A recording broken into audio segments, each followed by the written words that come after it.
Hello बच्चों, let's see the question and the question is the energy absorbed by each molecule A2 of a substance is 4.4 into 10 power minus 19।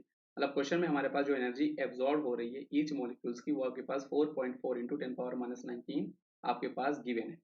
अगला यहाँ पर हमारे पास bond energy पर molecule is given, मतलब जो आपके पास molecule है उसको ब्रेक करने के लिए हमें कितनी एनर्जी चाहिए वो भी हमारे पास यहाँ पर क्वेश्चन में गिवन है, जो कि आपके पास 4 इंटू 10 पावर माइनस 19 है। हमें बताना है kinetic energy of the molecules. तो देखो बेटा, इस क्वेश्चन को करने का तरीका क्या है कि जितनी एनर्जी आपकी रिमेन होगी वही एनर्जी आपकी काइनेटिक एनर्जी में कन्वर्ट होने वाली है। जैसे हमारा जो मॉलिक्यूल है वो इतनी एनर्जी एब्जॉर्ब कर रहा है और उस मॉलिक्यूल की जो बॉन्ड एनर्जी है, मतलब सपोज करो ये आपके पास A2 मॉलिक्यूल है जैसे क्वेश्चन गिवन है, और ये आपका AA बॉन्ड बना रहा होगा।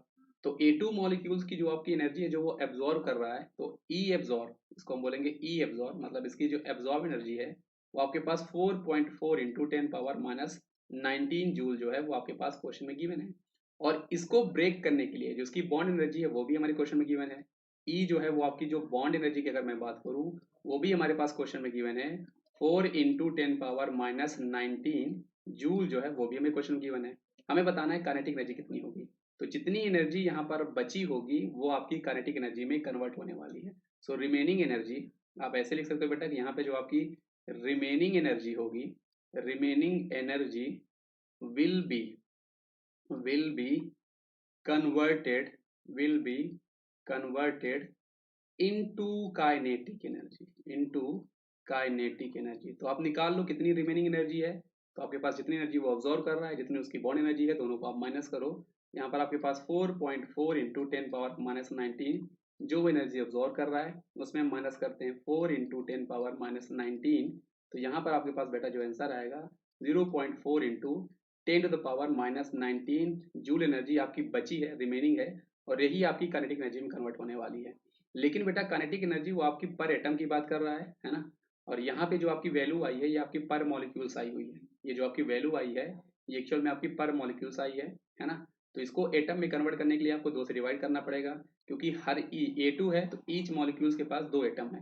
तो इसको अगर मैं विथ रिस्पेक्ट टू पर एटम कन्वर्ट करूंगा काइनेटिक एनर्जी को, तो आपको क्या करना पड़ेगा 0.4 into 10 power minus 19 divide by 2 करना पड़ेगा, जो कि आपके पास 0.2 इंटू 10 पावर माइनस 19 आने वाला है। अब इसको हम अगर अपने ऑप्शन के हिसाब से कन्वर्ट करेंगे तो आपका 2 इंटू 10 पावर माइनस 20 जूल हो जाने वाला है, जो कि आपके पास ऑप्शन नंबर डी आपके पास सही जवाब है।